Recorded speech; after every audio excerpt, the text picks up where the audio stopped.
Hey everybody, welcome to another constructed video. So today I am playing the deck that I just yesterday used to top 8 the team open at SCG Columbus. I'm going to take a second longer with the deck tech than usual because this deck is a little more complicated than it looks. So your core game plan is to just play cards that are worth more than one card. Burglar Rat gets a card out of your enemy's hand and also leaves behind a body. It's pretty mopey, but it's still worth more than a card. Same with District Guide, Ravenous Chupacabra, Golgari Findbroker, just basically everything in the whole deck does it.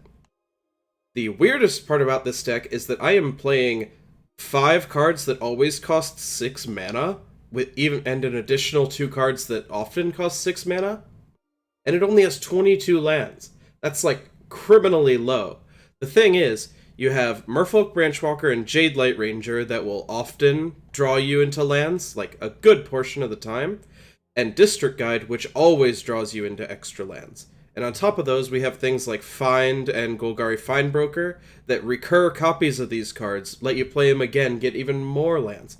And so, hitting these 6-drops on time is not really a problem at all. And that's a huge boon for the deck, because normally if you wanted to play powerful 6-drop cards like these, you'd have to play like 27 lands or something like that, and you would flood out in a lot of games. This lower land count means that you rarely flood in this deck, even while casting your big important things.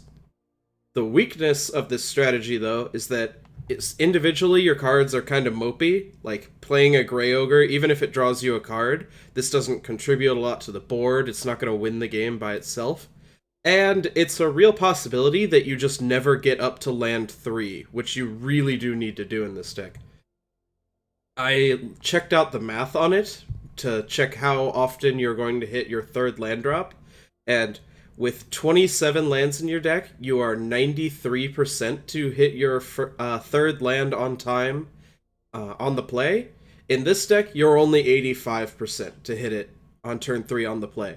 So that's just a real cost, but I do think it's worth it. The fact that this deck doesn't flood out in grindy mid-range and control mirrors is excellent. Any other weird card choices? Journey to Eternity, you definitely don't want more than one of this, because it's a really weird card, and it can get you blown out, how auras do. But especially against decks where your opponent will often tap out, and so then you'll have a chance to stick it before they can remove your guy, this just ends the game. Having a land that will reanimate a creature every turn for the rest of the game is basically unbeatable. Anything else weird in the main? Not really. I'm not totally sure on Thrashing Brontodon. I had it because I thought we were likely to run into all sorts of enchantments or artifacts, just because those are, like, really common. I didn't run into many, but it is a big body against red. They can't attack into it very easily, and it blows up Experimental Frenzy, which is one way they could stop you from stabilizing, so I think it's still fine. I'm not 100% set on the Brontodons. Another card I would consider is a card we have in the sideboard. Plague Crafter. This is another good card on 3 that's never dead, but sometimes awkward, similar to Brontodon. The only change that I have made from my open list is that I cut the Rituals of Soot, because honestly, they were terrible all weekend. The only matchup where I felt like I really, really wanted to draw a Ritual of Soot was against tokens, and that matchup just kind of felt unwinnable even with them, so I'm just not going to bother worrying about that matchup. Instead, what I did was adapt to the fact that it seems like mono red is very good right now, and a lot of people are probably going to be playing it. So I added an extra Deathgorge Scavenger and 2 Moments of Craving. The matchup felt bad, but only by a small amount. Like, I would get so close to stabilizing and really be turning the corner, and then they'd burn me out. So maybe that's just how the matchup goes, but I'm wondering if with just a little more life gain, if I can really stabilize and turn the corner. Oh, and of course, Wild Growth Walker is a card that, if it's unanswered, it will just win you the game. Against the red decks, they can't keep up. The one game that I won in the quarterfinals, I stuck one of these and then immediately played a Jadelight Ranger. I gained 6, and the game was just over. But they have like 8 lightning bolt effects, so it's not going to live most of the time. Anything else? No, I don't think so. I think after the matches, I will come back and show what I would do with an updated list. There are some changes I would like to try. I haven't tested any yet, so I'm not certain on them. But it should be interesting to look at what I felt after playing 16 rounds with the deck. So let's go ahead and get into the games. Alright, getting into the first match against Cruise Control. I'll be interested to see if the meta is any different on MTG Arena compared to what I played over the weekend. Because you never know. Things get weird when you move between paper and online. This hand is great. We need another black source for Findbroker eventually, but one of the reasons this deck is cool and pretty good is that these creatures are valuable against everyone. Against a control deck, we need an efficient body that attacks and blocks and generates value. And against aggro decks, they generate value and you don't mind trading off with their early creatures because then you're just up cards or card selection.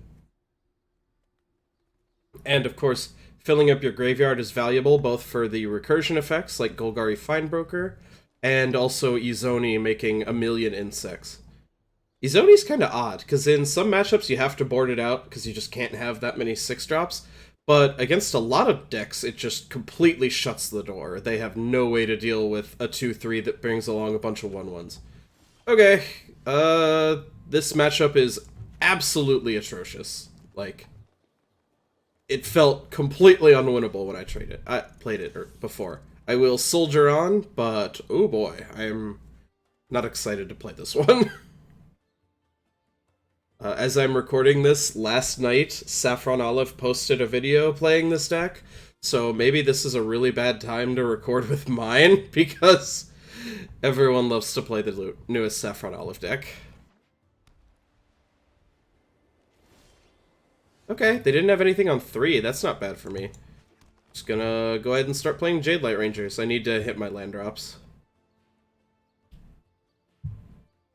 And as I was earlier talking about hitting your land drops, the cool thing about the Explore creatures that's not completely obvious is even if they are not actually drawing you lands, they still find you lands, because you can scry away non-land cards if you don't need those cards, if you are looking for a land.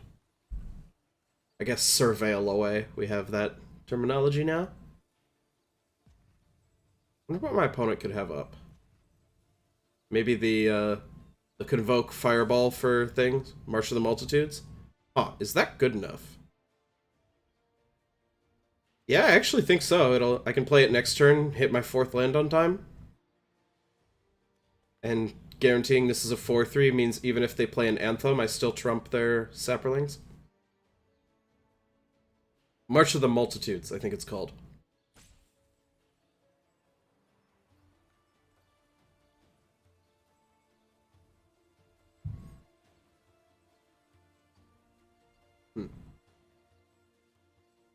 Yeah. Surprised my opponent hasn't just passed. I can't imagine they want to use that for 2. I am going to go ahead and attack here. If they want to attack their guys into my Jadelight Ranger, that's fine. I'm also completely fine with trading off, but I think I need to be the one applying pressure. Their late game is basically just unbeatable. They just fireball out a bunch of tokens and then convoke a venerated Loxodon, and then I just die because they have a million 2/2s who quickly become 3/3s, and it's just not really a lot you can do about it. Ritual of Soot, like, kinda helps, but then they keep their Loxodon, and then they just make a bunch more tokens immediately, and it's not a good scene. You don't actually win that match. Interesting. Huh. I mean, that's another annoying card, and it makes me wish I had some removal, but not really a lot I can do about it, so just gonna go ahead and keep applying pressure. I'll play the District Guide and get a Swamp. Continue hitting my land drops. And then next turn I can Jadelight, try to find a 5th land to also Branchwalker. Just really fill out my board. Opponent's running out of cards, and they missed their 4th land. So, I might be in luck that they just have cards like Mentor of the Meek. And if they're not hitting land drops, Mentor of the Meek does not really draw you cards very well. Like, it's just not playing off-curve with this card is really difficult. And so if they can't bury me in card advantage and they're just playing Grey Ogres, then I might actually have a shot here.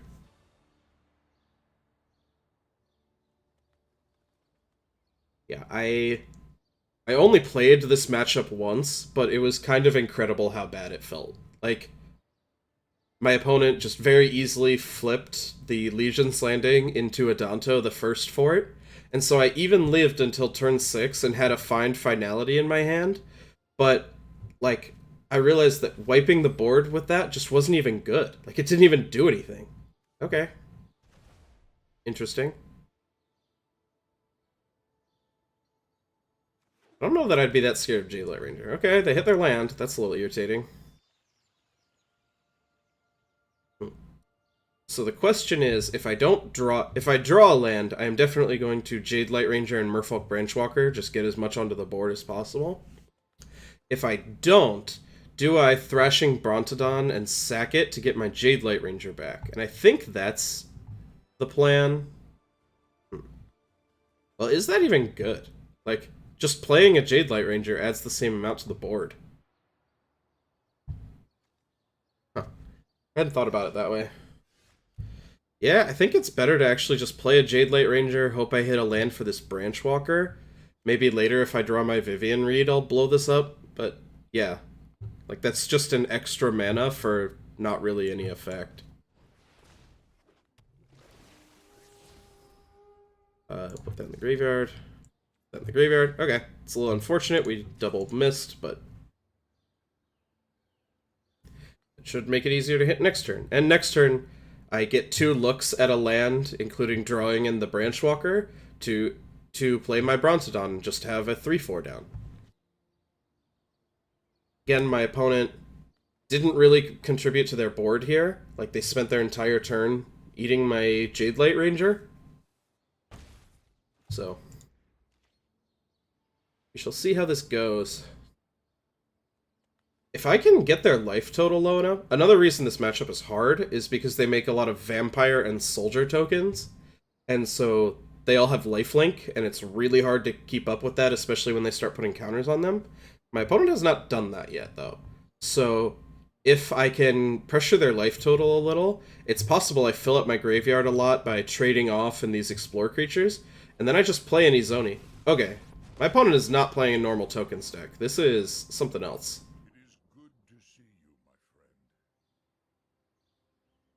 See what they do here.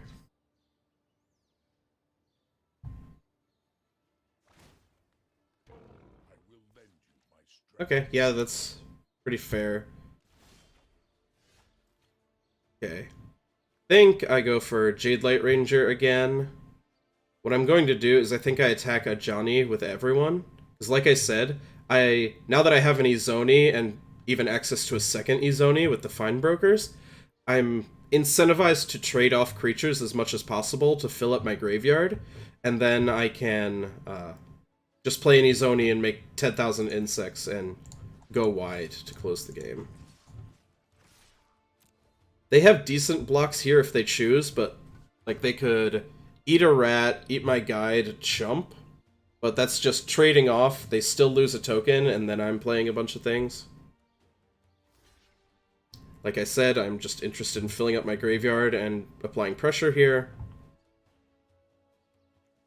I don't have... Ajani can't buy back anything, which... Someone who has played a lot of Ajani Adversary of Tyrants, not super incredible if you don't have any targets to buy back. Aw, man, that is the most annoying, or I should say divisive card that I could have on top. Because I really want a Vraska's Contempt, but I really need to be hitting my land drops. Can I take a turn off and just attack with my 4/3s? Ugh. I think I can, but ugh, that is probably the only card I would have left on top there. No, I would have left Cast Down on top as well, because I can cast down the Mentor and play a Branchwalker to look for lands, but ugh. Okay. Oh. Yeah, things are starting to get bad. I think I'm actually going to Contempt the Mentor, just shut that down. Although it's already probably too late, it drew them 2 cards. Yeah. That said, they haven't done any, like, huge token generation yet, so I'm not that far behind. Their board's a bit better, and we both have 5 cards in hand. On my turn, I Vraska's Contempt this, continue pressuring a Johnny, so we shall see. Currently have 4 creatures in the graveyard. Oh, interesting. Are they planning to March of the Multitudes for 2? Or maybe they're going to Venerated Loxodon here? That would be kind of gross.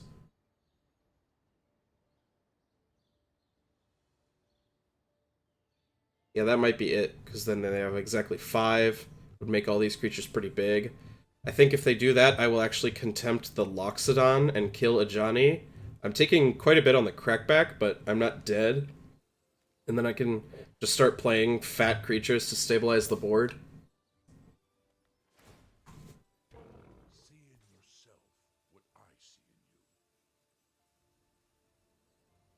Ugh, if they do that now, it becomes a 5/5? Ugh, that could be tough to deal with.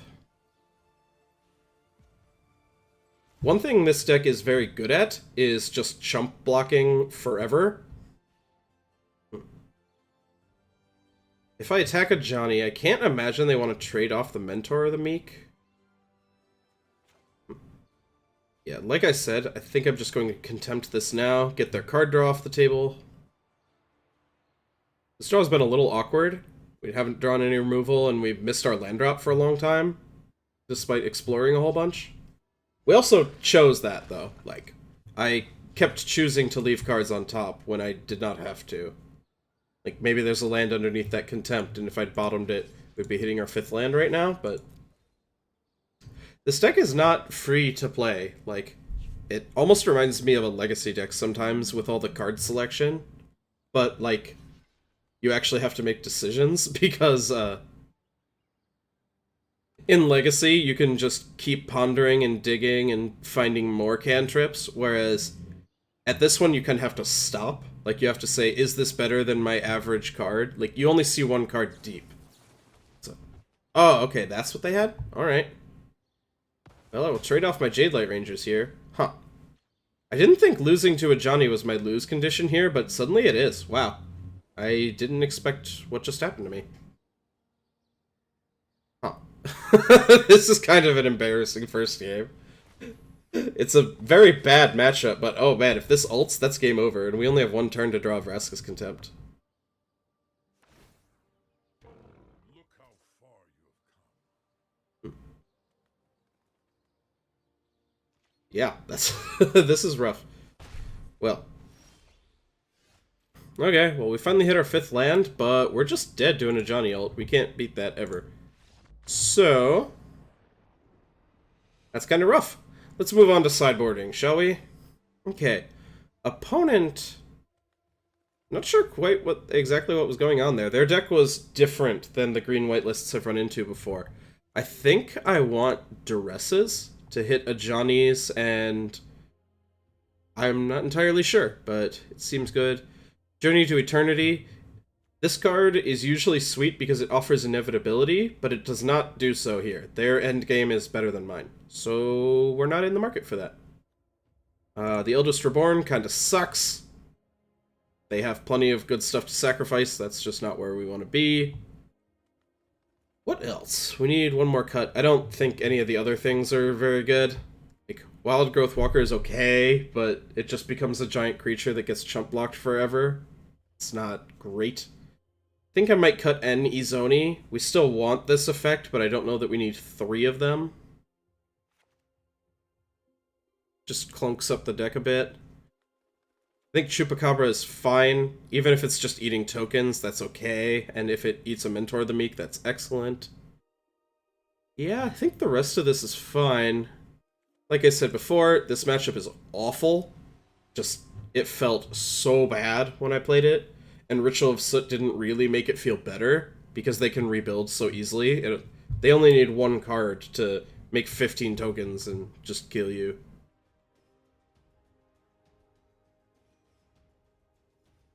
Although, like I said, this deck is showing different cards than what I played against, so who knows? Maybe I can actually pull this one out, as long as I Vraska's Contempt the right card.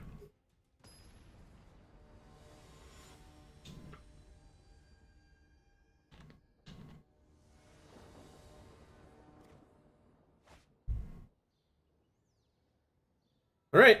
This doesn't have any of our great cards, but it's 7, and we have 2... Oh, actually, we can't cast the Thrashing Brontodons. No, I think that makes the difference. I think this hand is too bad, with just a Burglar Rat. This hand is also not excellent, but I don't think our average 5 is better. I don't think another Vraska's Contempt is what we need. I think we need to get on the board. Okay, not a great start. That's another problem this deck has, is the mulligans can be really awkward. Like, you have to mulligan a lot of hands that have lands and spells. Because you've got a lot of 4s and 5s. And if you have an opener of 4 lands and 3 6-drops, like, you just can't keep that. It's not a viable Magic hand. Let's see what happens. Maybe a History of Benalia? Yeah, okay. This card is significantly more beatable than a lot of the other stuff. See if I get lucky and hit 2 non-lands here. I will keep that on top twice. Sweet. Oh, yeah. So I guess I should talk, because I've talked about the matchups that are bad.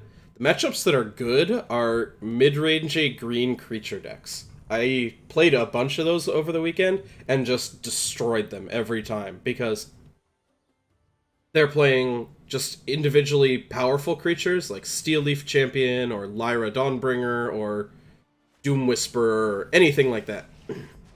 Okay, I think we're taking the turn off to get rid of him. If he puts a counter and attacks, I will block. Might as well trade off now before it's really big.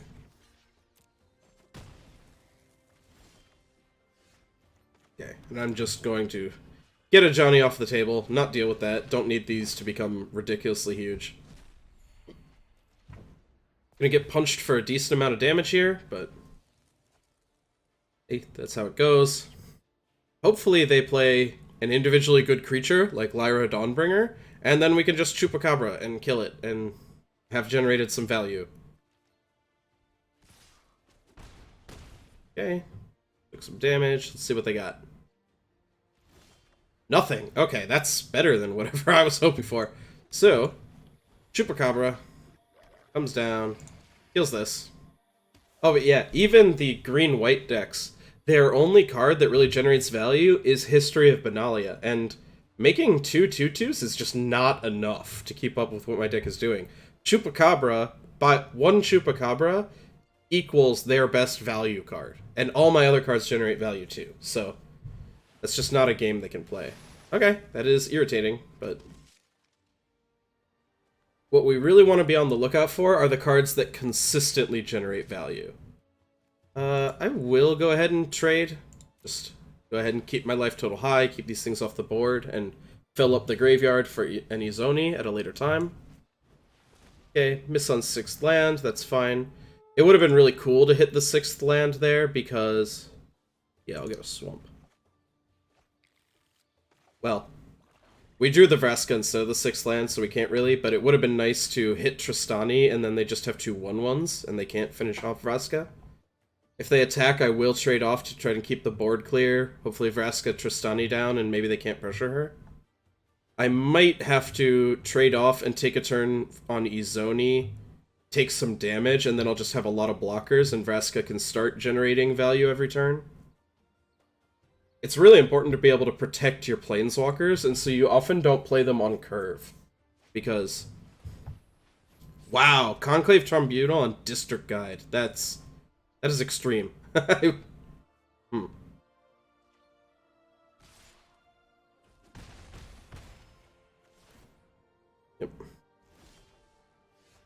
Okay, so here I have some decisions to make. I've only got 2 creatures in the yard, so Izoni only makes 2 insects. That's pretty bad.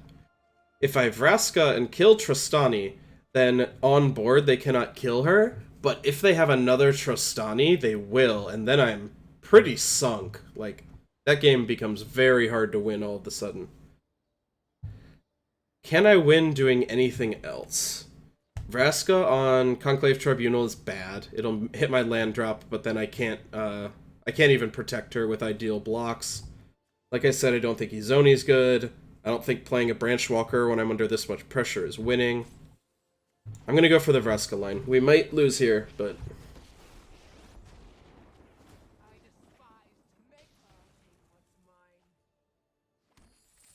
Okay, let's see what they got. They have a pump, Vraska dies, and we're in a lot of trouble. I suppose if they have, like, the Might of the Masses, that's fine. We might be able to grind through that, but, like I said, another Tristani will probably be game over. Can't really come back from that. There'll just be too many tokens, and we don't have enough resources left. That said, the deck is playing Find Finality. Like, I can either get back to value creatures and just grind it, or if I think they're overcommitting, I can Finality and sweep the board and be fine. Okay, that is perfectly okay with me. Resolves. Okay, so both people are kind of running out of gas here. I'm going to play the two smaller creatures. I am just looking to keep trading creatures off. I really want more than 2 insects out of this Izoni. I think I need this to turn the corner. Take action, grab a forest. Deck needs about equal amounts of green and black. When you're fetching, you have double symbols for both, and you even have Golgari Findbroker, who specifically costs 2 of both. Another option is I don't have to trade creatures off and get more insects. Ooh, that is scary. I could use removal soon. Okay. So, yeah, I am just going to go ahead and play Izoni now. We're flooded and we need to do something.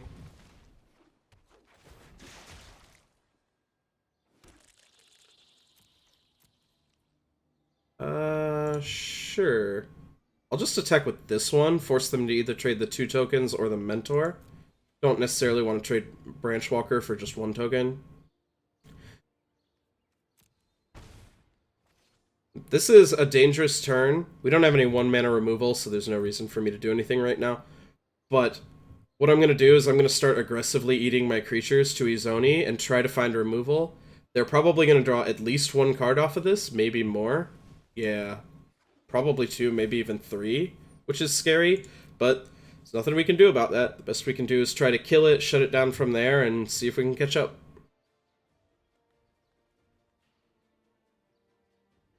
Burned the Chupacabra pretty aggressively, but I think we had to.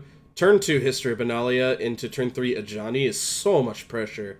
I felt like we just really had to get going. Okay, that's fine. This is the type of card that makes me want to play this deck. Like, I had a lot of people play Knight of Autumn as a 4-3, and it trades off with a Jadelight Ranger that already drew me a land, or a Chupacabra that leaves a 2-2 body, or something. Like, this card is not suited to deal with what my deck is doing.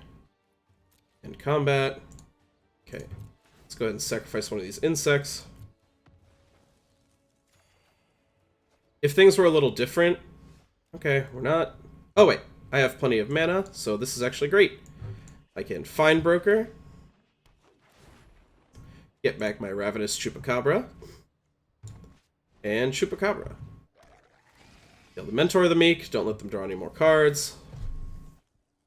And now we're in kind of a good spot. We can't really attack here, because they got the 4-3, but that's fine. I think we're pretty far ahead now. Oh, yeah. So what I was going to say is, if the game were going a little differently, there might have been a consideration to sacking the Merfolk Branchwalker instead of an insect, because if we draw a Find Finality, we would like to have... Okay, it's fine. We would like to have cards in our graveyard, creatures in our graveyard to get back, but we already had 2 in our yard, so no reason to sack a 2-1 over a 1-1. Okay. We could really use here... Do I blow my treasure to sack a creature and draw a card? I think I do. If I'm drawing a lot of cards, especially with this Jadelight Ranger already in hand, I'm likely to have a lot of stuff to do, so I want to have as much mana as possible. Okay. So, what we can do here is Chupacabra the Knight of Autumn and start attacking with Golgari Findbroker, since it'll cost them a lot of tokens to chew through that. And I don't mind Findbroker dying, because if I find a Find or another Findbroker, I would really like to be able to get this back, because that is just a lot of value. taking the damage. We have all the 2/2s and 2/3s in the world. They've kept cards in hand for a while. I still think that's too bad. It's too mopey. That is excellent, though. Let's see. Probably just getting back a Jadelight Ranger, but that is fine. Let's see what they have here. My opponent has not shown the cards that... Oh. Okay.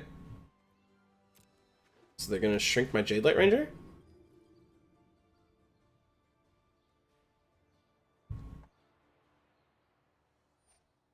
Okay, it's fine.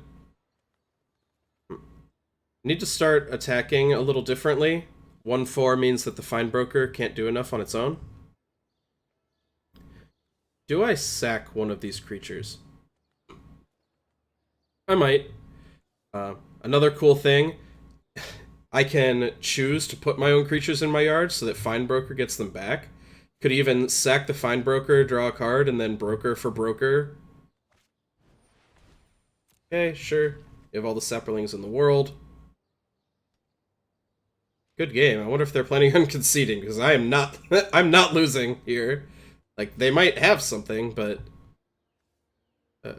no. Cancel. Block. Whoops. Yeah. Let's go ahead and get these lifelink soldiers off the board. And I'll go ahead and trade off for a couple of the Saprolings, just make sure. Yeah, blocking with everyone I can.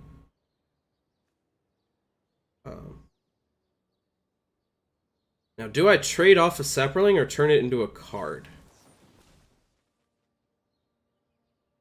I haven't done the math, but that might be a BM good game, kill you with my combat trick, but we'll see. Yeah. No, I'm down to 1. Haha! Take that. Show you to early good game me. Whatever, man. That was even on board. Like, I didn't even respond with anything they couldn't see. I had the Izoni to gain a life and draw a card and outlast their onslaught. So, yeah. Okay. This deck, sometimes you hold lands if your opponent has discard effects like Disinformation Campaign or something like that, but usually you just want to play them out, because sometimes you're going to need a lot of mana to do everything you want to do in a turn. Let's get their last card out of their hand.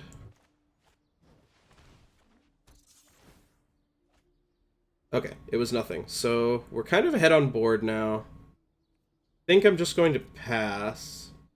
Actually, no. Let's see. They have 5 creatures. If I sack the Burglar Rat, I have 6 blockers. That's plenty. So I am going to sacrifice the Burglar Rat. Since we have a lot of 3 mana plays, we might draw into something to actually do this turn. We did not. And their play did force me to sacrifice one of the 2/1s because I really wanted to make sure Chupacabra was still eating one of their blockers. I'm going to continue to aggressively sack my creatures to draw cards. Okay, that's excellent, actually. So we can Brontodon here.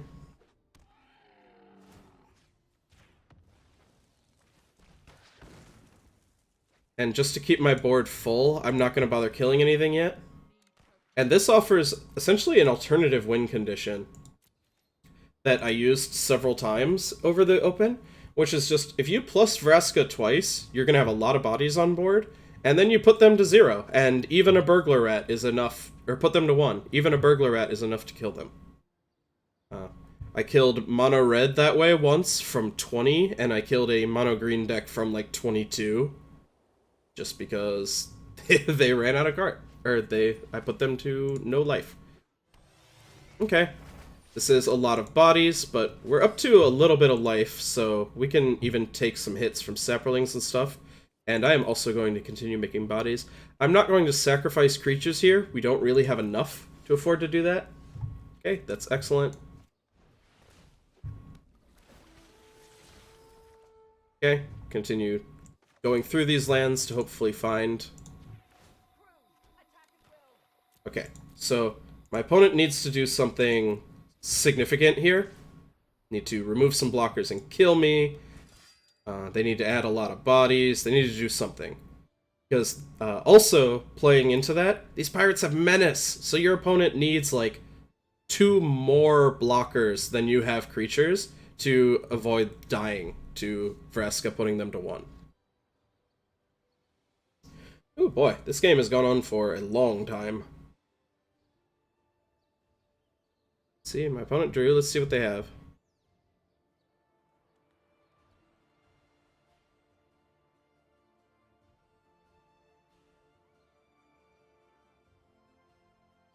Guessing they don't have something that wins the game, because they would probably just slam it, but who knows? They've shown that they're not above BMing a little bit.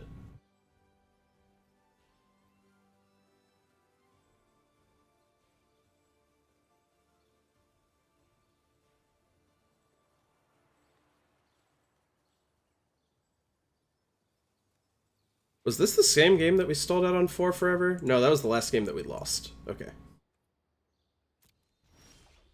Okay.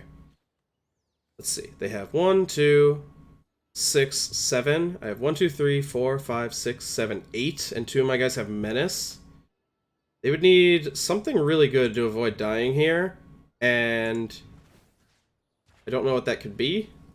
I guess I'll die to a March of the Multitudes, but they haven't shown that card in either game yet, so I don't even know if they're playing it. They probably should, but they haven't shown it. So I'm just gonna go for the win here. Like, if they have March of the Multitudes, I'm dead anyway, because they'll make 30 million tokens, and I can't block all of them. Even with Vraska and District Guide and gaining life after blockers with Izoni, I just... Let's see, that's 1, 2, 3, 8, 9, 10 tokens. Yeah, there's no way I can live through that, so I am just going to try to kill them.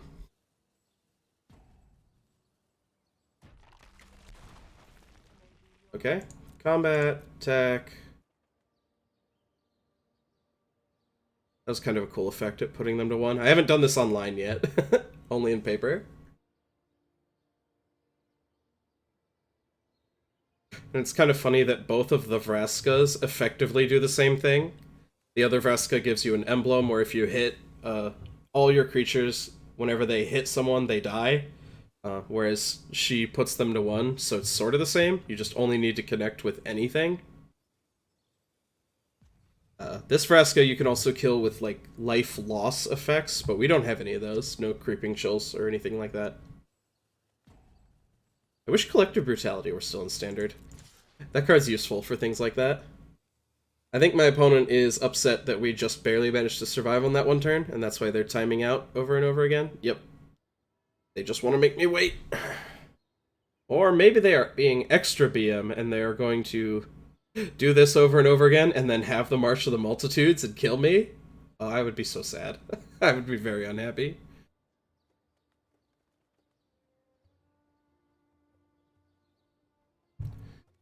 Damage.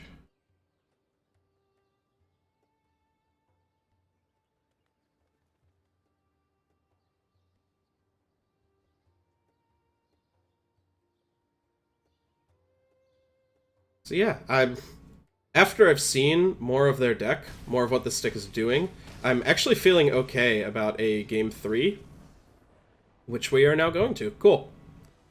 Yeah, they didn't show Venerated Loxodon, they didn't show Benullish Marshal, they didn't show March of the Multitudes, so it looks like making 2/2s and blocking is actually a viable thing to be doing. The only card...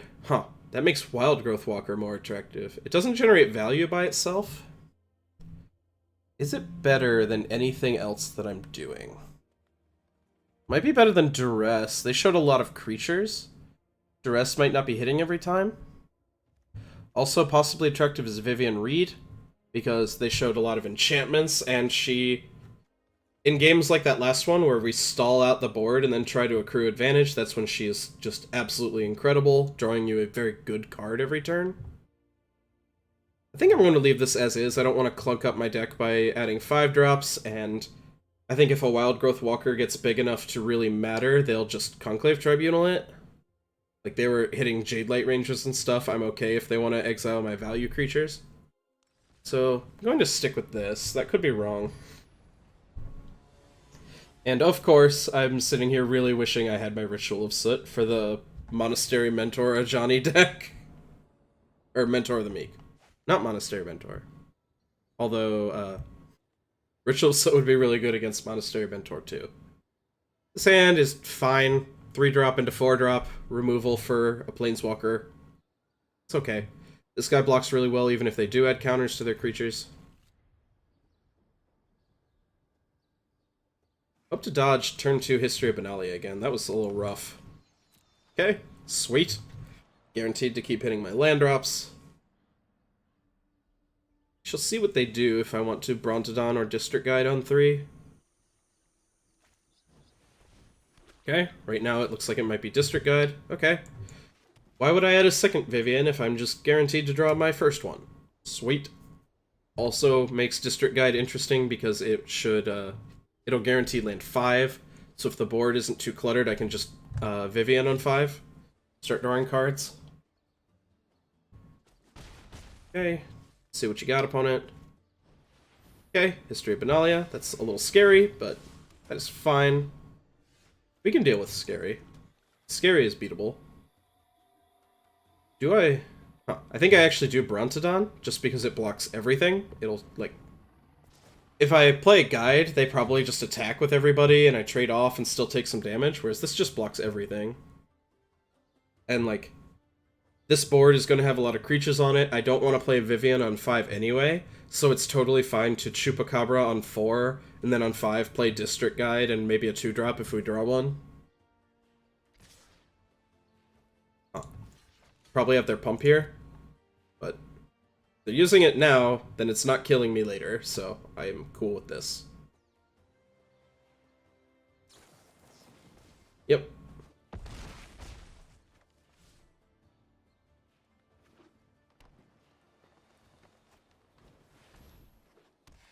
Okay, we're gonna have to kill that with the Chupacabra, and we'll take a lot of damage, but alas, they're running out of cards, so we might be okay. Would be really cool to draw a 2-drop next turn to District Guide into Merfolk Branchwalker, really have the board locked down. I am just going to take 8 from these. It means that later I will risk just dying to a Might of the Masses again, but I think I need to make every trade that I can. I think I'll need to trade Chupacabra for one of these nights. Like I said, they're running out of cards. Oh dear. That is so incredibly bad for me. Huh. If I just Brontodon, blow that up, trade here, take 1, they only have 1 card left, I think that's my best bet. If they even make 1 Angel off of this, that seems so incredibly unbeatable. Oh man, that would have been a great turn to hit, I suppose not. They've got too many knights. Vivien couldn't survive on her own. Findbroker gets back something kind of mediocre at the moment, so that's not great. We shall see what they do. They're running out of cards. We're close to turning the corner. Oh, and they didn't have enough mana to kick that. That's great for me. That represented a lot of just, like, chip damage. They throw away creatures for damage. But yeah, block here, take 3 down to 4 is fine. Oh. Huh.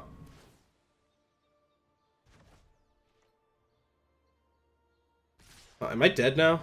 That was a really good last card. Yeah, I'm dead. I can't do anything. Oh, that's so frustrating. I still think I was right to play the Brontodon, but because they had Might of the Masses, I had to lose it, and so it didn't generate the value of the District Guide, and I think we're losing this game because we didn't hit land 5 on time, so maybe I should have thought about Might of the Masses. If I had been considering that they had one, then if I'd been playing around Might of the Masses, then I would have played the District Guide, guaranteed the land drop, still just had that trade with my creature. I'll just concede, I won't make them attack. Whew. And of course, if I had a Ritual of Soot here, we win this game very easily. So, losing the game both to decisions I made in-game and to ones I made in deck building. And that's kind of unfortunate. Let's hope for a better showing next match. Alright, going into round 2. Hopefully not against an opponent who is playing a Johnny. That card killed us in game 1 of the last round. Okay, no lands. Ouch. Sad part about going to Paper Magic or Best of 3 on Arena is... Oh my gosh. Oh, okay, let's hope we don't frickin' die. Oh boy.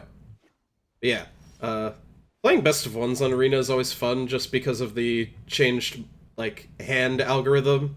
How it looks at 2 and picks the one closer to your balance. This card is really annoying. Like, I can't target it with anything. Basically, I have to play a Thrashing Brontodon and block. I think we're just going to die here.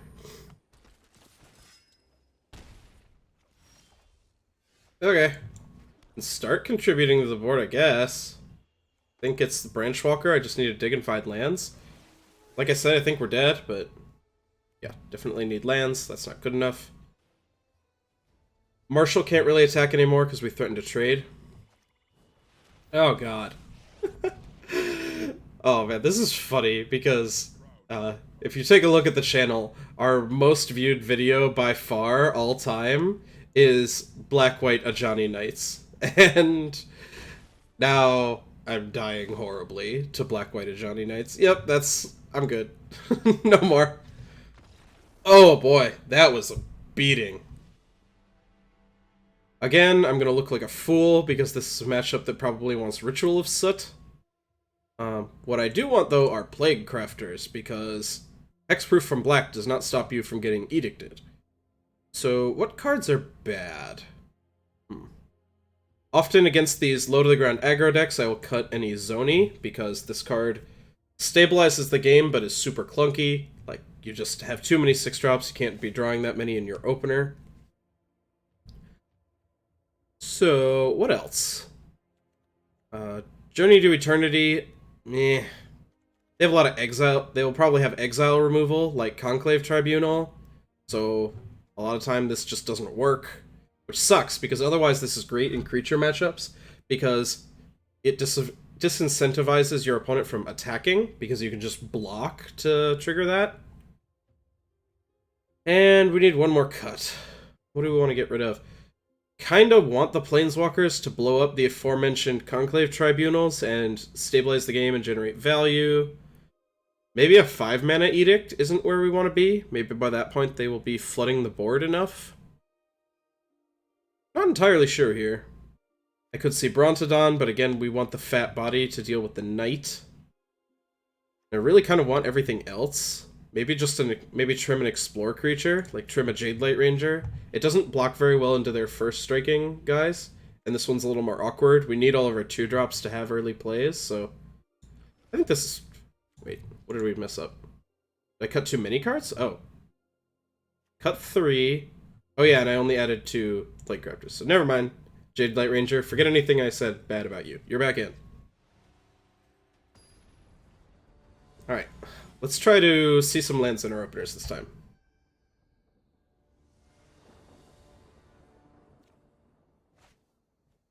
It's not exactly what I meant. Is this good enough? It'll dig us for more lands. Might be able to hit one of the later cards out of their hand. Is the average 6 better? And not really. One of the changes that I plan to make to this deck is I think you just need more 2-drops. Like... You only have 7 proactive 2-drops. That's really just not good enough. Okay. Brontodon isn't bad. I've mentioned that's one of the better cards for just locking up the board. Another reason this hand is sweet is because we have early plays to... Okay. I'm going to go ahead and play Bronte. We're not missing land drops yet, so I can afford to dig next turn. And even if they play a white card, Brontodon still blocks effectively. Whereas if they play any white permanent... Jadelight Ranger cannot block, which sucks. Okay. I'm actually going to play the Ranger first. If we find, like, an Overgrown Tomb, I want to put it into play tapped. Nope, we need black mana. Yeah! Let's just go ahead and play that. Attackers, that's fine. Let's see what they have here. And a Johnny would be really irritating. Well, kind of irritating. As if they... Okay. That's scary. That's for sure. Oh boy. so what do we do here? We can... I would love to hit our 5th land to just be able to get rid of that next turn. I don't want... Well, it hits power X or less, so they even need another knight and the mana to do this, and if they cast another knight, we can cast this down. So... Well, the problem is that we can't do multiple black spells in a turn. Huh. This is awkward. Very awkward.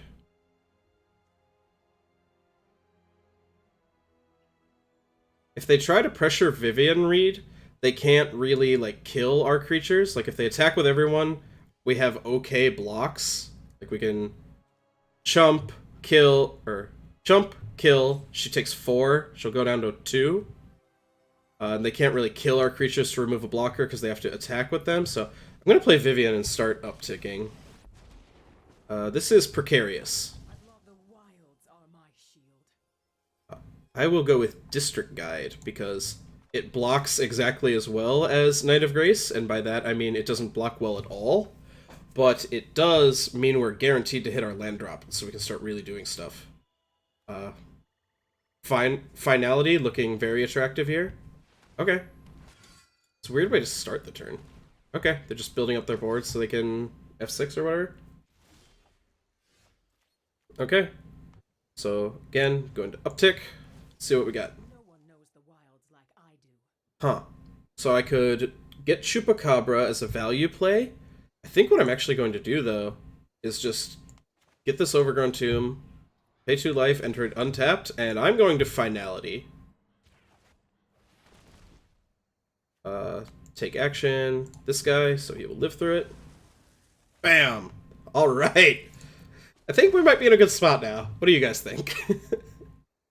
Yeah, Find Finality is great. This card is awesome. I don't really know if you can play 3, because it doesn't, like, do anything sometimes, but both halves are just fantastic. Alright, Vivien, show me what you got. I could have downticked on the history. I don't think that's what I want to be doing here. So if I District Guide first, I have not played a land yet this turn, so I can District Guide land Chupacabra. Sounds pretty good. Take action. Playing with these cards is so much more pleasant online. Like District Guide, you have to shuffle every time, which is irritating. Even more irritating is that for some reason that is unknown to me, Vivien Reid puts the cards on the bottom of your library in a random order.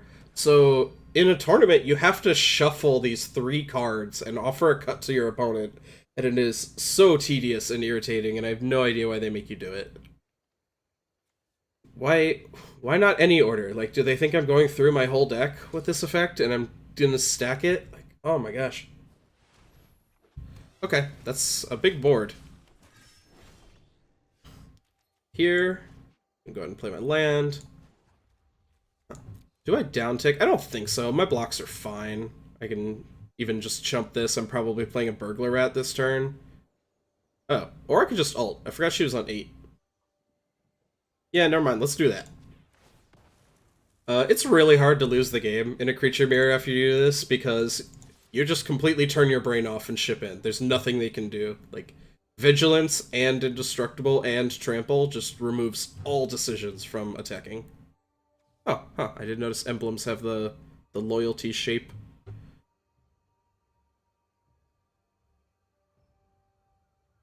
Opponent can try to block here. I am attacking for lethal, so they do need to block, which means they're losing creatures. Yeah, we're not able to keep up with that. This is, again, a matchup where I look like a fool and maybe wish I have Ritual of Soot, but it's also a matchup that illustrates my problem with the card. Because, like you saw, they have Ajani's and they have Ariel, Knight of Windgrace, and so the problem with Ritual of Soot is it's a sweeper that doesn't kill everything. So you tap out on turn 4 and kill a bunch of knights, and then Ariel just wins the game. Or Ajani keeps upticking, and that was the problem I had, like, every time that I was playing with the card. Okay, one goes first. His hand is pretty good. These are the scary hands, because we get 4 looks at land 3, Because we'll draw 3 cards and be able to play Merfolk Branchwalker. Okay.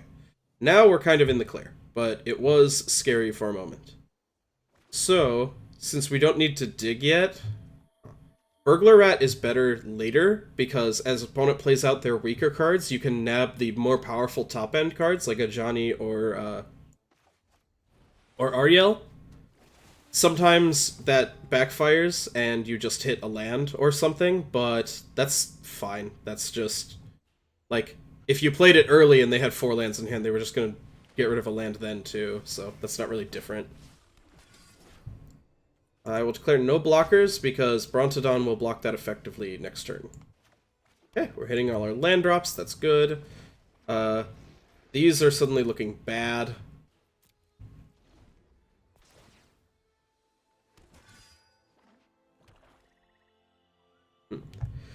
Turn 5, we could Eldest Reborn, but we'll probably Burglar Rat and then Plaguecrafter to sack the Burglar Rat. That is bad news. Oh boy, our attacks are very bad on this board.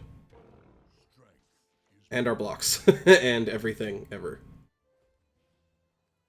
No blockers, because we don't have good blocks. Uh-oh. It's the most efficient use of our mana to double Burglar Rat this turn. That also puts the most bodies on the board to try and pressure a Johnny. At the same time, we're probably just chumping some next turn. Our life total's getting too low to just take a billion off of History Benalia, but...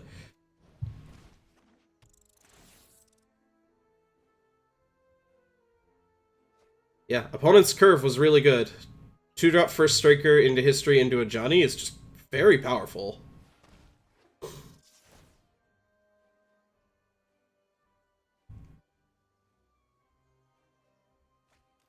Okay, we got 2 really good cards with these. Burglar Rat is great.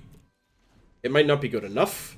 Like, we're probably just going to lose the game to this Ajani, especially since we're going to have to give up guys to just not die here. Oh my god, they drew 3 histories? Ugh! Oh boy.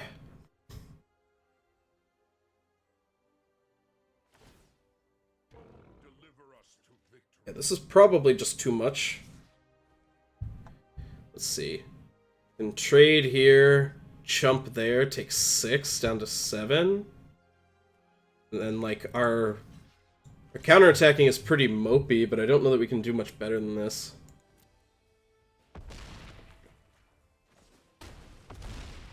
Like, just chumping for an additional 6 is not excellent. I wish you were Garrick Apex Predator so much to be able to kill an Ajani. Okay, let's get the Eldest Reborn down, see what happens. They're probably just going to sack this 2-2, and then we can't really throw away our board to pressure Ajani here. Like, lose a Branchwalker to deal 1 by 1 extra turn? That's not good enough. Oh my gosh, in the 4th history? Okay. Yeah, there's nothing we could do about this draw. They're just overwhelming. We would need to... huh.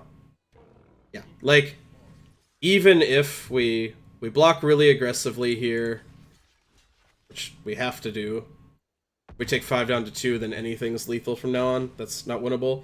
Even if we somehow stalled for time and got to, Finality, we just lose the game to Ajani. So, Ajani is apparently the bane of our existence. We O2'd. I'm gonna hop back into the competitive queue, because I believe that this deck is better than that, but oh boy, this is not a great start.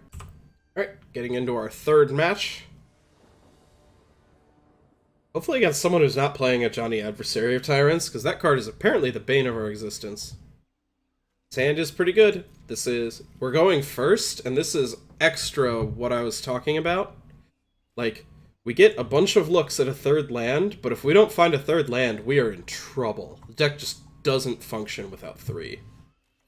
Okay, that's even good, because even if we brick, we'll get another shot. Cool. Can breathe a sigh of relief, because we at least get to play. Swamp is a good sign. That's less of a good sign. Yeah. That's kind of scary. So, I think this implies that they are some slow, more controlling deck. A lot of the decks like mine have been playing this. So, what you want to do here is we're going to apply as much pressure as possible, and then on turn 4, look to play Brontodon, sack it to blow this up. They might pay some life to draw some cards, and we're down cards, but that's fine. There's nothing you can do about that. We have 4 lands already. That plays everything in our hand. I'm actually going to bin that. I think we're looking for something a little more powerful. If we brick on land 5 for a while, that's fine. The deck's curve is weird. We have a lot of everything going up to 4, but we only have 2 cards on 5, and then a bunch on 6. So, like, sitting on 4 and sitting on 5 are not really that different. Okay, this is actually great, because they traded 1 for 1 with our thing. That's fine, we don't care about that. But now we get to blow up their Bloodfast, and they don't even get to draw a single card off of it. So, trading 1 for 1 with this card is excellent. Maybe mono black? Could be interesting. If that is... Yep, they're just killing my creatures, that's fine. So, what I think we're going to do here is I'm going to find... And I'm just going to pick up... I'm going to pick up these. I actually do want the District Guide now, because we can play it and guaranteed lay a 6 for next turn. Take action, I'll go ahead and get a Swamp. And this is why Find is so good, because almost every card in our deck is worth like 1.3 cards. A 2/2 body is certainly not worth a card, but a land is. And so the 2 of them together is worth significantly more than a normal card. And so getting to get back this and also another creature for 2 mana is insane. That's like the best divination in the world. Let's go ahead and attack, see what my opponent's doing here. Play the Swamp. Play out the Branchwalker.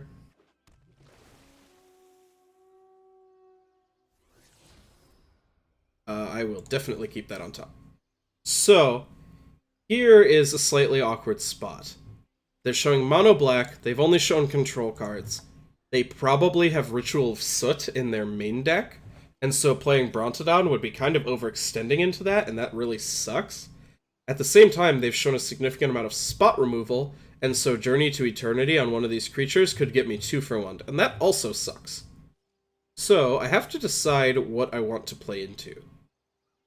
These creatures have already generated some value, so even if I Journey to Eternity and they kill it, then I still have a better board and we have reasonably comparable number of cards in hand, and they've been missing on land drops. I can probably just play Vraska. They probably have Vraska's Contempt, but I'm going to choose to pressure their spot removal. Make them have a kill spell here and a Vraska's Contempt for Vraska, instead of playing into a sweeper that would let them recoup a lot of card advantage at once. Yeah, okay, now that this is resolved, we are very insulated from Ritual of Soot. Because if they kill this, I get it back and flip my land. Oh, okay, they're playing blue-black. Alright. It's kind of interesting having Dominaria in the format, because there are actually payoffs for being mono of colors. The triple-colored mana symbol cards like Chain Whirler. So, like, they could be playing Dredge Shade and the Cabal Stronghold as a reason to be mono black, but them missing a color also explains it. They've been reasonably active, though. Yeah, okay. This is exactly what I wanted to play around. And keep that on top. Honestly, this game is probably going to be very difficult. I think we're extremely favored. We've got the better board, we've got a comparable number of cards in hand, we have a Vraska that is going to demand an answer or win the game by herself, and even if they killed our board, killed our Vraska, and discarded an entire hand, we get to reanimate a creature every turn for the rest of the game. I'm going to ditch the Chupacabra. I'm going to try to Brontodon to blow this up next turn. Ah, no, they're going to get to pick it up off of the Discovery. Okay. They're generating some card advantage.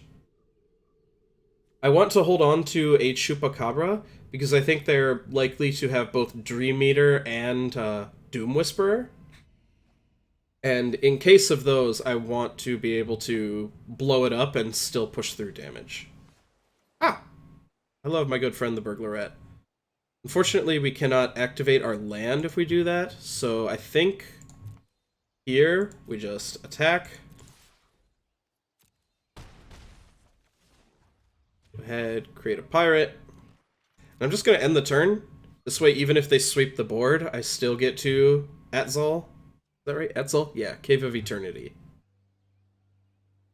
This is a very awkward spot for them. They kind of need to sweep the board or they're just going to die. They can't dirtle with this card anymore. Like, attacking my hand and drawing cards is not good enough. But even if they sweep the board, I'm just going to... Okay, resolves.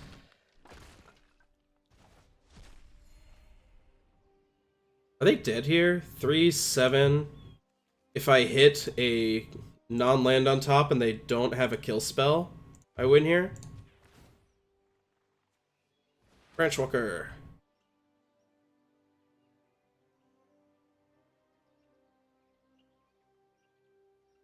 And even if they have a removal spell, or even if I'm just putting them to one, yeah, okay, sure. Again, I'm just going to attack for a bunch of damage. Oh. I don't think I have double Burglar at them. Maybe I do. Oh. Yeah, actually that seems fine. So here, attack for 7, their life total is getting really low.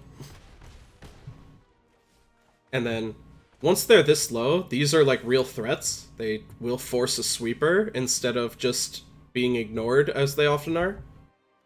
Yeah, like they can't attack my hand anymore, and that's one less disinformation campaign. Yeah, okay. So we got rid of the disinformation campaign, and this is great, because even if they have the sweeper to not die, now their card advantage engine is gone. So they can't... The way they would beat me is to sweep the board and then draw a whole bunch of cards and gradually bury me in it. Once you cut off their card advantage engine, even if they sweep the board, there's nothing they can do to keep up with the rest of the cards I have. So I played against Control a lot over the weekend. I think this matchup is excellent. They have a bunch of spot removal that is terrible against the cards that we're playing. Opponent didn't seem to have many creatures. It looked like they were not on a creature-heavy build. They were much more straight controlling. So I'm going to do what I did all weekend, which is go down to 1 Ravenous Chupacabra and cut the cast down.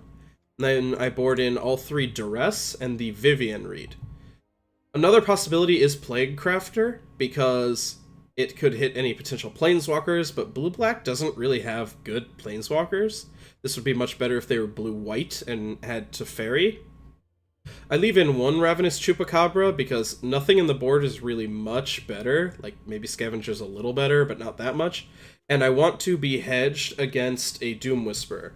The only game I lost against a blue-black control deck over the weekend was where they end step played a Dream Eater and then cast Doom Whisperers 2 turns in a row. And I didn't have quite enough removal, and they killed me really fast. And so I like to be hedged against that. We might have some dead cards. Chupacabra and Contempt might not have any targets or something like that, but you're so ahead on every other axis that you can afford a couple dead cards. Also, despite what I just said, you can afford to still go down on the Chupacabras, because you're going up a Vivien Reid, and she is great at shooting down big flyers. It's another reason why I love playing against Lyra decks with this deck. Okay.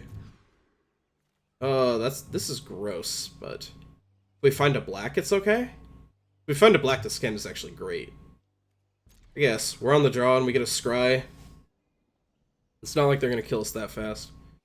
Did we keep that? I think we do. It's a proactive play that we can make on 2 that will also dig for that black we're looking for. Like, it offers the same card selection towards finding a black mana that the scry would have done if we bottomed it, and it's also a good play, so I think it's fine. Like I was saying before, you want to play cards like Branchwalker early, because we need the card selection to be hitting our land drops, and it applies pressure. Yeah, they burned a removal spell on it. I will keep that on top. That's a pretty good play next turn. You want to play the Burglar Rats later as they get down and they have fewer options. Okay, that's irritating. This might be able to run away with the game, but we shall see. Take action, get a swamp. This card makes our Burglar Rats much worse, if that wasn't clear. Don't do anything too scary, please. Yeah, they get to pick up their disinformation campaign. This is a little rough. We didn't have a very aggressive... I guess we did have an aggressive draw. We had 2-drop into 3-drop, but... we did not have the ability to blow this up. And also, we mulliganed to 6, and so the discard is hurting us more than it normally would. But this game's not over. Go ahead, I'll go to combat.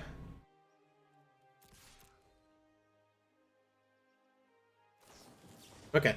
Was hoping they'd burn a removal spell on this. That's a straight 2-for-1, the same as their disinformation campaigns, so... This is good. They're going to go down to 1 card plus disinformation campaign, or 2 unknowns, and we'll be on 2 very good cards in hand.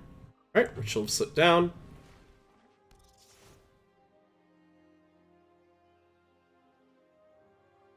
If they just play disinformation campaign next turn, I'm probably pitching the Jadelight Ranger, because then I can still Findbroker to pick the Ranger back up.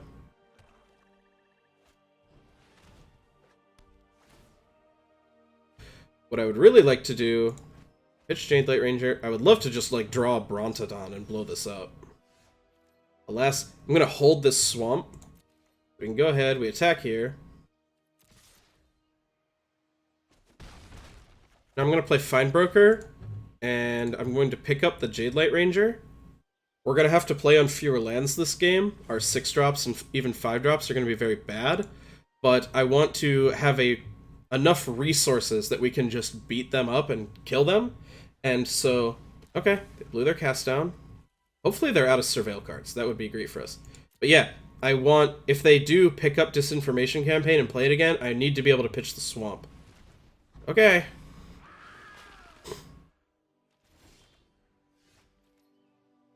Oh man, this is really unfortunate. We specifically left enough cards in to be able to kill this, but we haven't seen any. And it would be so great if I could, like, Chupacabra, and then I could Swamp Duress to get the Disinformation Campaign. But we just gotta do this. This might be the turn. Like, their curve was just perfect. Everything just worked out. Yeah, gotta keep that. Huh. And actually, we can go empty-handed here. Hope to get whatever's left. Yep, take the Moment of Craving, that's fine. And they're going to generate some card advantage here. They can Surveil, pick this up.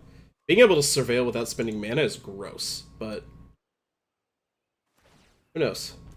This will cost them some life. We have a decent board. We'll get this off the table, so they'll have to spend a lot of mana to really get a lot of card advantage going again.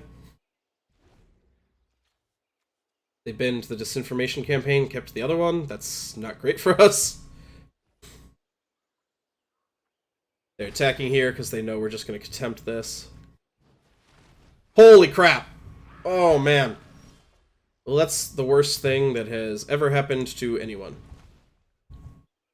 And this is still what we gotta do. Like, we still have to play this way, but... holy god.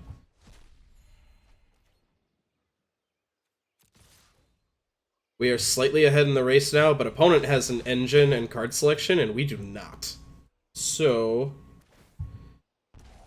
yeah.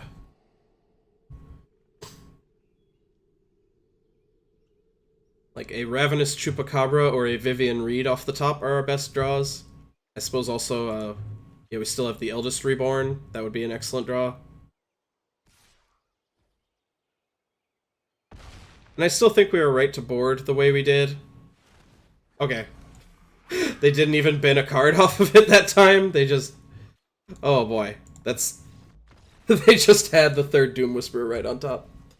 Okay, but yeah. Game 1, they didn't show a single creature. That game, they only showed the, that card, the Doom Whisperer. So we have 1, 2, 3, 4, 5, 6, 7, 8. 8 answers to probably 4 creatures in their whole deck. I'm not going to more than that. It seems ridiculous and reactionary. Yeah. Like I said, I think this matchup is excellent, but like we were even able to deal with their card advantage engine. Like we had the better board, and we managed to empty our hand, so they weren't making us discard anymore. And then they played 3/6/6 flyers in a row, and we got run out of the game. This hand's great. We need a second green, but we needed a second green for a lot of cards, and we have some looks towards it. And just the aggressive draw, since one of these will almost certainly die, and then Findbroker picks them up.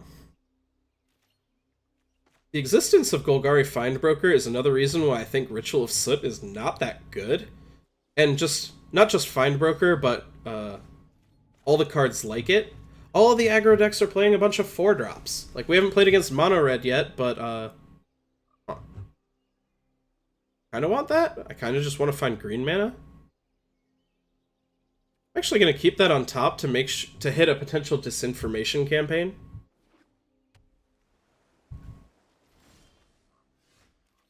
Go ahead and go to combat, attack. Find Finality, by the way. Excellent draw. Yep, figured. That's fine. Let's duress, see what's going on. Yeah. This card is irritating, but kind of whatever. It's not actually that powerful. It reanimates one of our mediocre creatures. We sacrifice a mediocre creature and discard whatever. This is just card selection, doesn't really do much. That is their engine, so we gotta get that out of there. Now we'll go ahead and end my turn. Hopefully we can play one of these creatures, they kill it somehow, and then we find them both back. Even on lands and we're just up a card right now, that is cool with me. Really do need to find another green, or at least just something to play. Wouldn't mind. A Burglar Rat would be awesome here, actually. That is less awesome. Would have been great if we had one more land of anything. At least now if we draw a swamp, we're still good. Okay, that's fine. Our hand is pretty resilient to that. Like, they'll probably just take Finality, get rid of our card advantage source, but that is a-okay.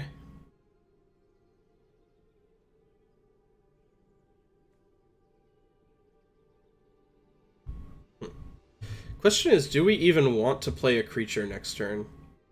Because, yeah, I figured they would take that. Just because they're going to on-curve play the Eldest Reborn. Might be better to wait until we can play 2 creatures or something.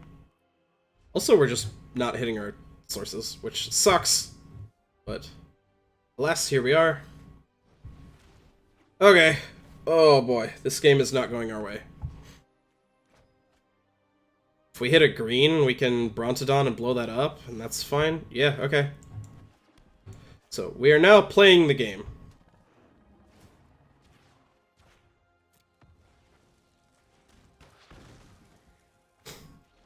Like, now our opponent is advantaged. They've got an extra land and an extra card in hand at the moment.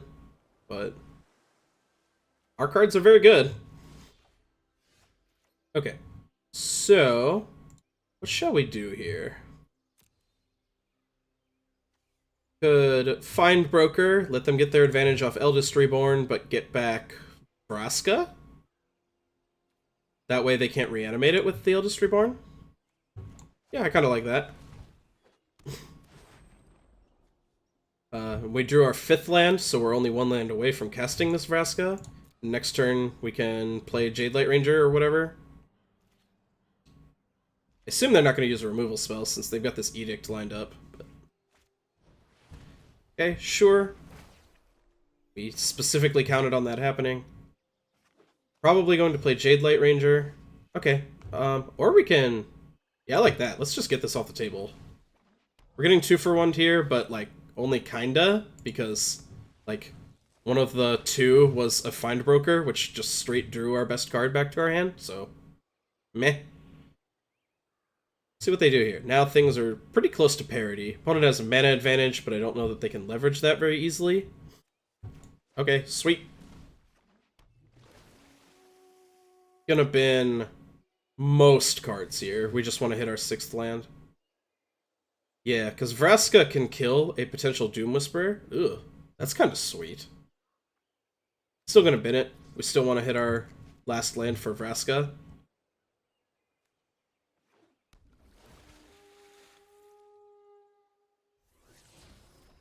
Cool. We hit it.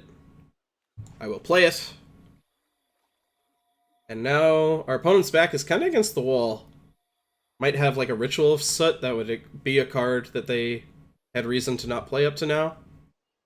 If their last cards are like Ritual of Soot and a Vraska's Contempt for our Relic Seeker, then they'll be in the game, but they won't, even then they won't be like ahead. Riddle Master Sphinx. We return target creature an opponent controls to its owner's hand. Yeah. I would not recommend playing this card. This is not technically strictly worse than Dream Eater, but it is much, much worse than Dream Eater. Yep, go ahead, get that off the table. These treasures are, since they're just Lotus Petals and not real lands, they're kind of good fodder to sack to the Golgari Queen. Okay, they had the Contempt, that's fine.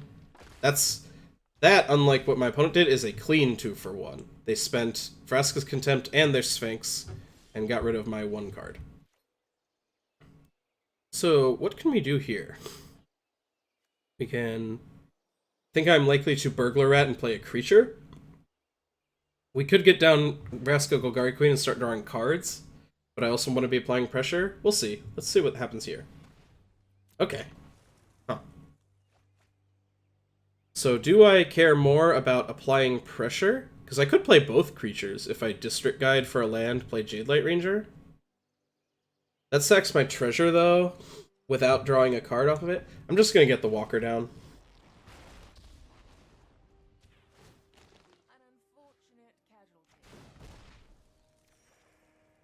Yeah, let's hold this land so I can pitch it to a potential disinformation campaign.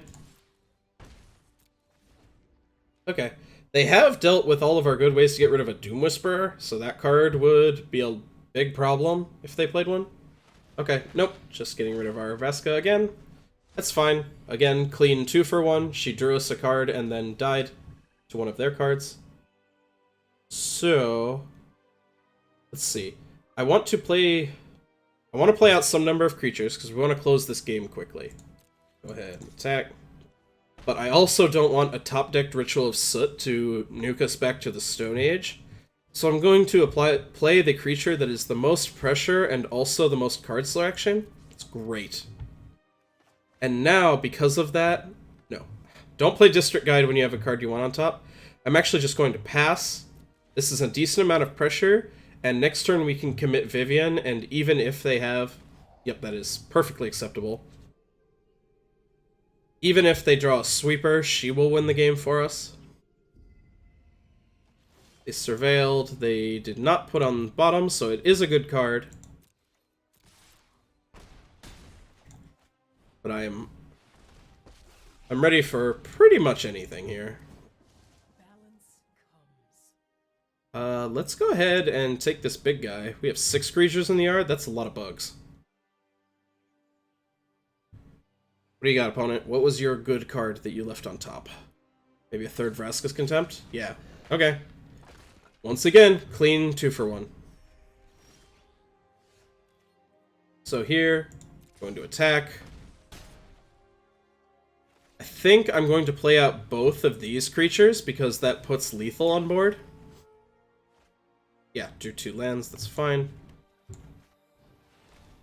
And, even if they... This forces my opponent to have something good, or I'm just going to win the game on the spot. And even if they have something good, like sweep the board, that'll mean I'll get 10 insects off of Izoni, and that seems pretty unbeatable. Yeah, they were very lucky, drew the perfect card, and I still think I am very likely to win the game.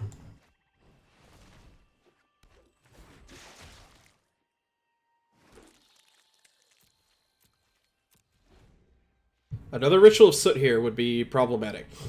It doesn't kill Izoni, so I would get to draw a card off one of the insects and still have something like pressure, but I would not feel as confident. But yeah, even a spot removal spell doesn't kill us here. Yep, okay. And so we won the match, hooray! We won what I think is an excellent matchup after getting beaten up by bad ones twice in a row. Alright, Getting into our fourth match with this deck. Yeah. The first couple matches were rough, but we won that one exactly the fashion that I expect the deck to. Ugh. This is one of the reasons why the deck is awkward. This hand... I think I mull it in the dark. 3 6-drops is just too many. If we hit a third land, we're probably okay, but if we don't, our hand does literal nothing, and even if we do, it kinda does nothing, so... Sounds better. Not by much, but... Gotta bottom that. We need a third land anyway. More 3-drops is not going to help. Okay. I like basic forest. I don't like flower as much. Uh-oh. Green-white tokens again. Please, no. This matchup is so bad. And it's not even like this is the best deck around. Like, I expected to kind of struggle today, but that was because I expected everyone to be on mono red, and that matchup's hard. But instead, everyone's playing the hard matchup that I just gave up on. I'm just gonna bin that. I don't think that's what we're really doing here. Yeah, History Benalia, make a bunch of night tokens. Okay. Woodland Cemetery. Do I District Guide? I'm actually just gonna stick Journey to Eternity on my Branchwalker. Look to trade it off. If they have a Conclave Tribunal, I'm super just boned destroyed, but I think getting this flipped is one of the ways we can actually win this game. Okay, yep, you have a list of Saprolings, that's fine. Please don't play a Venerated Loxodon. Oh, that is definitely what is happening right now. No, this is worse. Okay, we are super duper dead.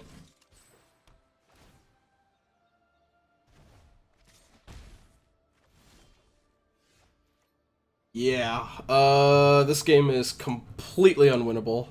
Our opponent, once I saw the Amara, I was extra worried. I think our opponent's playing the good version of this deck. We did okay against an opponent earlier because they were playing a weird Mentor deck, but this one is probably just not remotely winnable. Oh boy. Is this card even good here? Ugh. Doesn't really do anything. Or no, I just boarded in the Vivien Reid. Oh boy. All of our cards are so bad. So very bad. What did I cut before? Oh yeah, Journey to Eternity. For exactly the reason that you just saw in that game. I thought it was one of our ways to actually keep up with the value they were going to generate, and we got wrecked because they play a bunch of Oblivion Rings instead of a bunch of removal spells.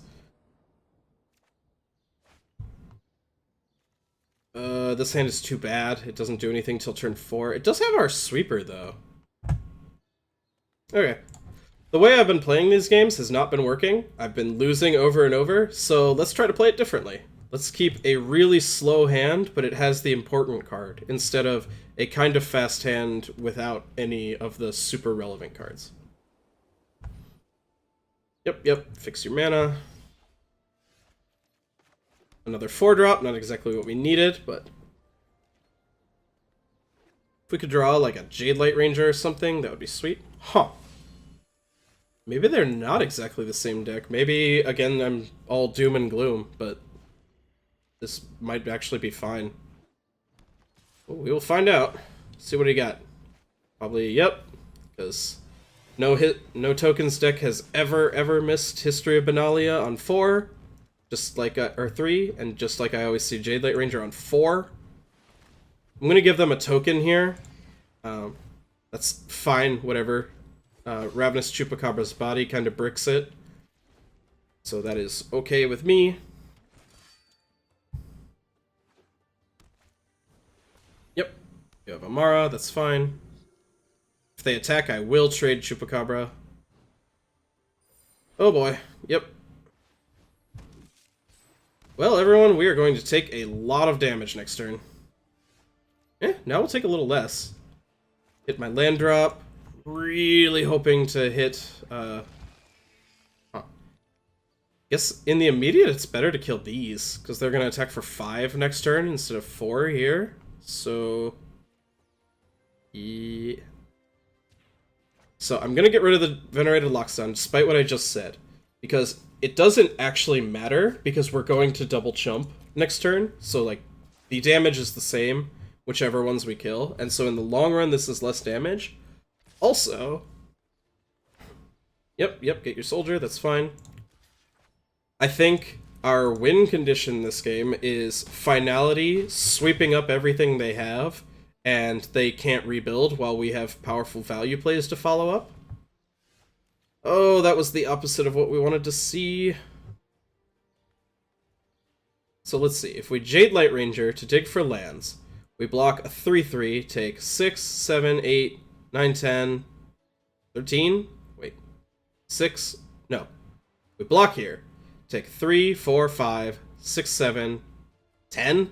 Go to 3, and that's if they don't have, like, anything. But then if we Finality, we can probably sweep up the board and win the game.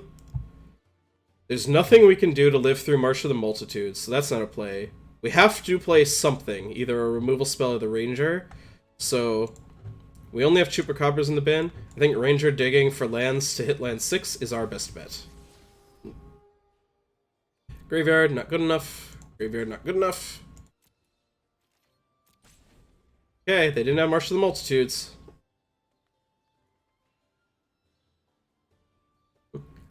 They might not attack with these, since even if they attack with everyone, if we, like, block here, we take 3, 4, 5, 6, 7, 8, 9, 10, 11, we're not dead. If they attack with everyone and block here. Oh, but yeah. So I killed the Loxodon because I think our... Are we dead? Yeah, I think we're dead, exactly. Oh, boy. Remember when I said to give up on this matchup because it's unwinnable? It's so incredibly bad. And just to reiterate, Ritual of Soot would have helped there. We missed our 6th land, and that's why we died.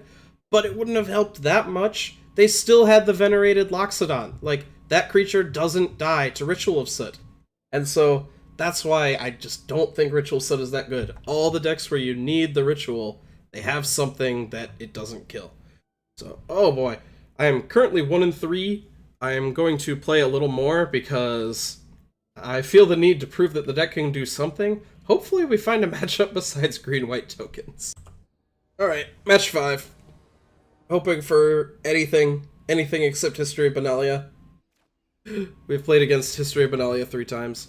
This hand is fine. We have a 3 and some top end, and the mana's good. It'll need a little help, but being on the play helps a lot. Standard is, in general, a little slow. You can afford to dirtle a little bit. Uh-oh.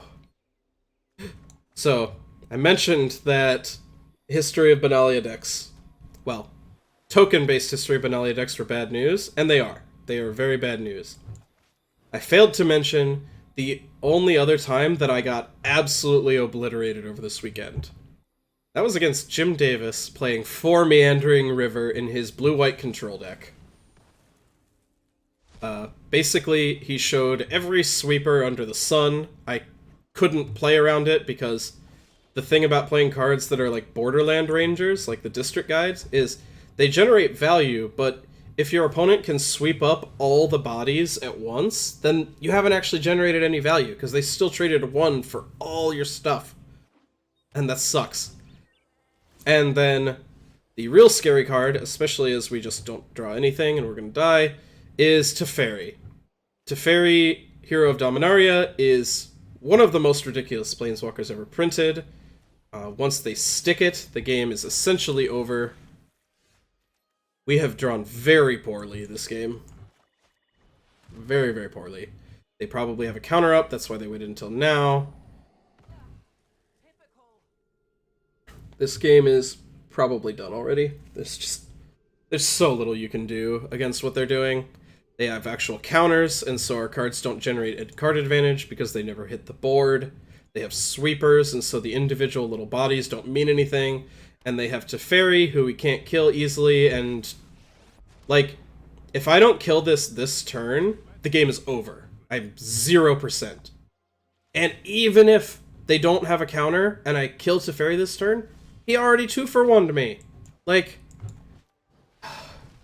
I was really, really, really hoping that the lack of Hallowed Fountain meant the mana would be bad enough for blue-white control and people wouldn't play this card.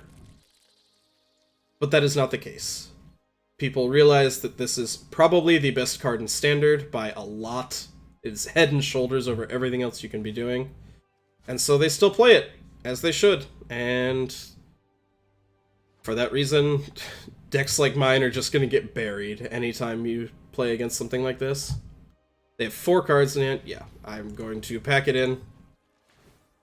Things can get a little better after sideboard. We have an extra Planeswalker, and we have an extra Planeswalker. We have Pladecrafters to edict their Teferis, and we have Duresses to disrupt them. But it's not a lot better. Go ahead and cut all the Chupacabras. They might have Lyras, but we boarded in the Vivien Reid, and we still have Vraska's Contempt, and Pladecrafter can edict Lyra as well. We need one more cut. Journey to Eternity. I guess it plays well around Cleansing Nova, but they probably have Settle the Wreckage as well, so this card just isn't good. Yeah, this setup is still not great. Like I mentioned, we're just kind of fundamentally at a disadvantage here. One way you could make it a little better is, that I'm probably planning to do anyway, is to get the 4th Burglar Rat into the deck, because that is one of the only cards that actually pressures their resources, and so it makes it harder for them to play Teferi with a counter up. Yeah, we have an answer for Teferi, we have top end, we've got an early creature, and we have card advantage. This is about what we can hope for, and it's still very unlikely to be good enough. This matchup is so depressing. Teferi is a miserable, miserable card to lose to.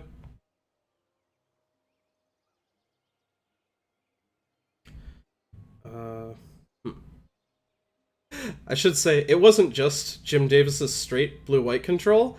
I put up a better fight against it, but I also got beaten by Esper control, because I was prepared for them to board in Lyra Dawnbringer to have a big, awesome creature. I was not even remotely prepared for Vona, Butcher of Magan, which you may have seen ended up making top 8. That card was just totally... I couldn't do anything against it. I even drew a Vivien Reid and looked at Vona and said, that doesn't fly, which I did not expect. I did not expect a non-flying control finisher, and it destroyed me. That game was not remotely close. Okay. That is an excellent draw. Go ahead and get in. Huh. Kind of playing into a counterspell here, and we're not doing anything next turn. I suppose if... No. I'm just not going to play anything. I'm not going to let them use their mana. Because they showed Syncopate and Essence Scatter. So they have a bunch of 2-mana counters. So since we don't have anything next turn anyway... Okay. Now I will force the issue because I want to try to stick Vivien Reid next turn. But there isn't a super great reason to do it one turn or the other. I guess I'm just giving up damage if they, for some reason, didn't have a counter. And now I'm also opening up Sinister Sabotage, but... Well, even on that line, you could argue that... Yeah, this is the same. But if they had had Sinister Sabotage, but not the other one, I would have loved to get the Sabotage with the Jadelight Ranger to free up Vivien. Ugh. This sucks. They haven't shown a white mana yet, but they only need 1 to cast Teferi. That's another ridiculous thing. Why is that card so easy to cast? But... Yeah. If I could be generating value off Find, I would cast another creature, but instead I'm just going to pass here. So if they play Teferi, I can Contempt it and then try to stick Vivien. No, they're just missing. Ugh, this game is really awkward. Huh. It's a pretty good card. So I'll go ahead and get in.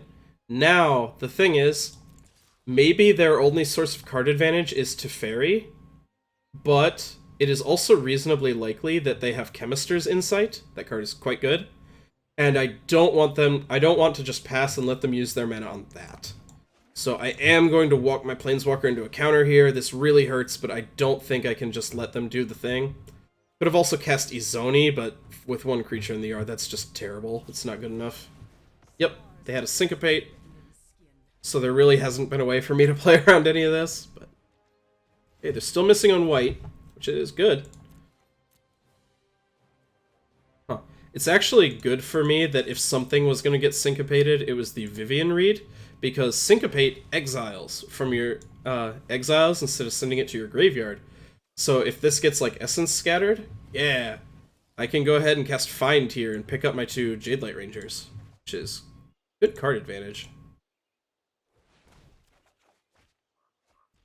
Yeah, just straight 2 for 1, and it was 2 good cards. That's great. I mentioned that Teferi is very easy to cast, but Cleansing Nova is not. They would need to hit white lands 2 turns in a row to cast a Cleansing Nova, or Settle the Wreckage, so I'm going to start hard committing to the board here. Just try to pressure the game out. I mentioned, blue-white, the mana is very bad. Like, they can only play 8 dual lands, even if they're willing to play 4 Meandering River, so it's just really tough to get the colored mana sources you want.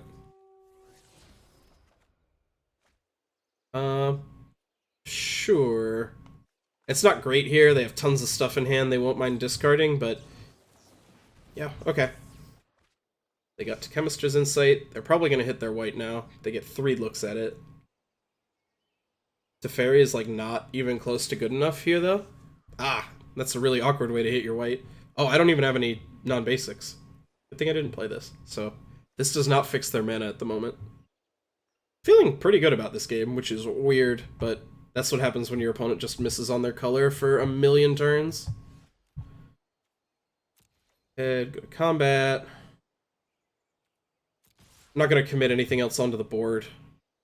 Like, there's just no reason to. Yeah, this is going to put them to 1. I will play out a land, because why not? And I'll just pass with Vraska's Contempt up. It looks like we're stealing this one.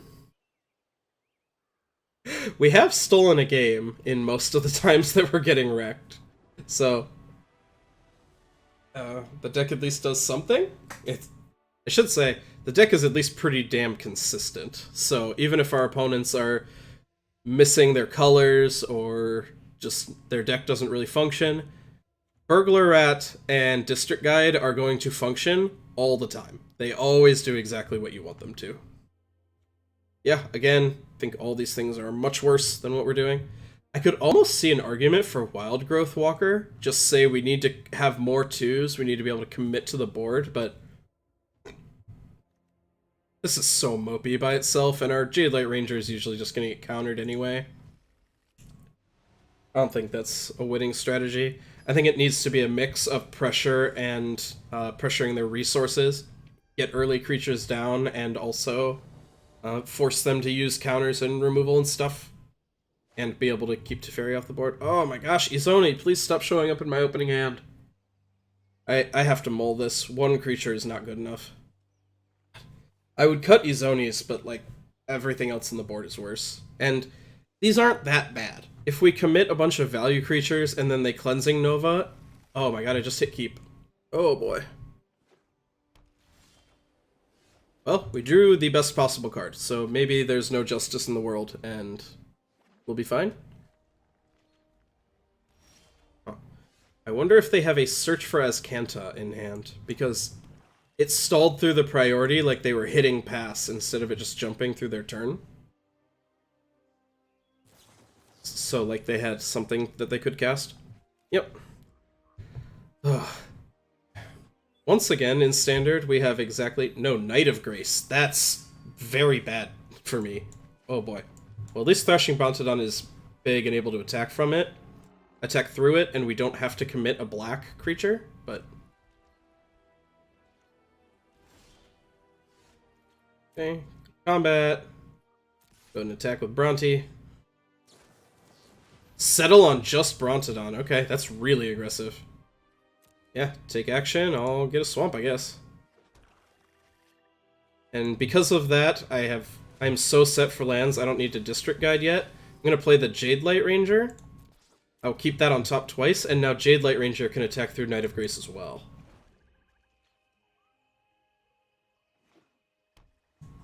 Okay. They have a bit of card draw with the Memorial to Genius, and I'm really cold to a Teferi here. Oh my gosh! Why? Every time, why?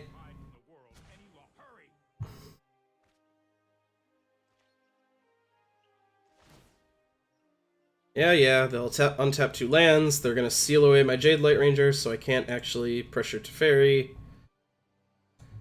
Oh. Yep.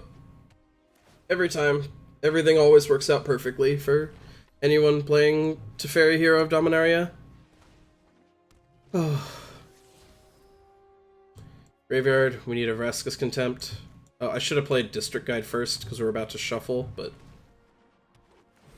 it doesn't matter. This game's over.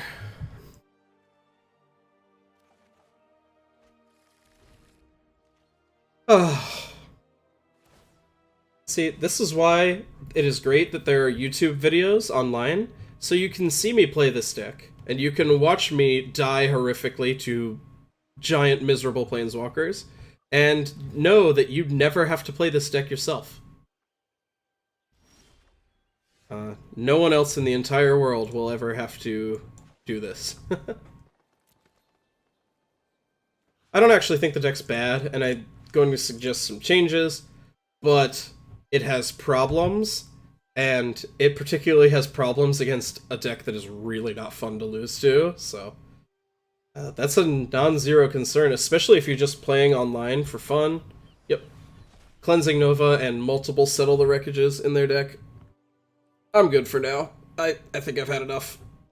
I said right up front, this matchup is just stone unwinnable, and if they hit white mana, they showed exactly why.